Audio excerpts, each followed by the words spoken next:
আসসালামু আলাইকুম প্রিয় অষ্টম শ্রেণীর শিক্ষার্থীরা। দেখো, আমরা তোমাদের ইংরেজি বইয়ের 7.3.2 অ্যাক্টিভিটিটা করব 106 পৃষ্ঠা। তো এখানে আমাদেরকে বলছে যে 8.3.1 অ্যাক্টিভিটিটা আমাদেরকে আবার পড়তে বলছে। In groups or pairs discuss the reason to use the particular verb form of the sentence in the given table. তবে টেবিলের মধ্যে যে পার্টিকুলার বা বিশেষ ভার্ব ফর্মগুলো এগুলো দেখতে বলছে, তারপরে অ্যাপ্রোপ্রিয়েট কলামে লিখতে বলছে। টিচার, ক্লাসমেট, বুক বা অন্য কোনো অনলাইন থেকে তুমি সাহায্য নিতে পারবা। তা তোমরা তো সাহায্য নিতে এসো।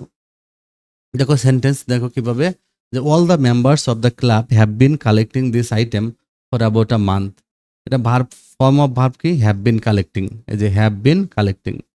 তো এখানে দ্য রিজন কেন এটা ব্যবহার করা হলো, কারণ দ্য কালেকশন স্টার্টেড বিফোর, কাজটা আগে শুরু হয়েছে, and continues at the present time, বর্তমানেও চলছে। So the verb form will be the present perfect continuous tense, has have been past participle plus ING. এবার বুঝছো? তার মানে আমরা এখানে যে এই যে রিজনগুলো পড়েছি, তোমরা এই রিজনগুলো তোমরা পড়ে ফেলবা, যে কেন আমরা কোন ভাব ব্যবহার করে ফেলি। তোমরা এগুলো পড়বা, মানে এগুলো রিডিং পড়লে তোমাদের অনেক হেল্পফুল হবে। এইভাবে রিজনটা তোমরা লিখতে পারবা। ওকে, এখানে তোমরা তা কি করবা, বাকি শূন্যস্থানগুলো তাহলে তোমরা কিভাবে পূরণ করবা, অনেকগুলো শূন্যস্থান আছে, এগুলো পূরণ করার জন্য আমি এখানে দিয়ে দিয়েছি। তোমরা দেখো, এখান থেকে তোমরা দেখবা যে অনলি, তাহলে প্রথমটা তো আমরা পড়লাম, পরেরটা দেখো কি বলছে, only recently have I been appointed to the position. এখানে হ্যাভ বিন অ্যাপয়েন্টেড পারফর্মটা indicates a recent change that has ongoing relevance. The present perfect tense have as plus verb past participle is used to show recent past action affecting the present. It is high time we all started working hand in hand. Started holo verb.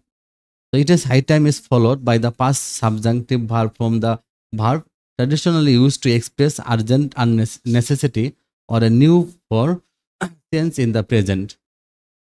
দেখো, I wish I were a student like you, এরকম were the subjunctive mood is used here to express a wish or hypothetical situation which is contrary to fact.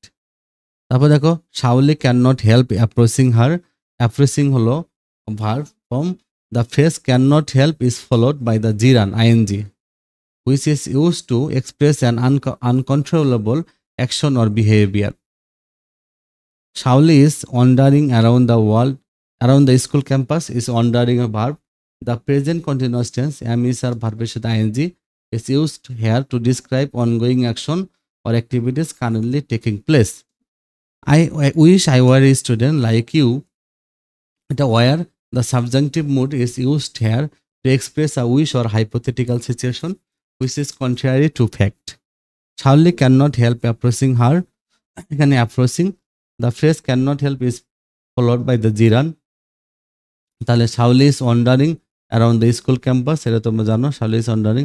তাহলে এভাবে তোমরা লিখবা, এটা আমরা আগে লিখে ফেলছি। নেক্সট তোমরা একটুকু লিখবা, দেখো যে there had been a great deal of discussion before the plans was finalised. Had been হবে the past perfect tense, had plus ভার্বের past participle is use to describe action that are completed before another action in the past.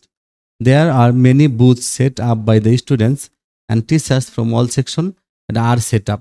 এখানে the passive voice is used here to emphasize the booth rather than who set them up. Are is used in the present tense to describe a current state. তো শিক্ষার্থীরা, এভাবে তোমরা তাহলে এই কাজটা করে ফেলবা। তোমরা এই ছকটা এখানে পূরণ করে ফেলবা। এখানে তোমরা ভার্ব ফর্মগুলো লিখবা, আর এখানে তোমরা রিজনটা লিখবা, কেন, কারণটা কি, তোমরা নিজেরা লিখবা।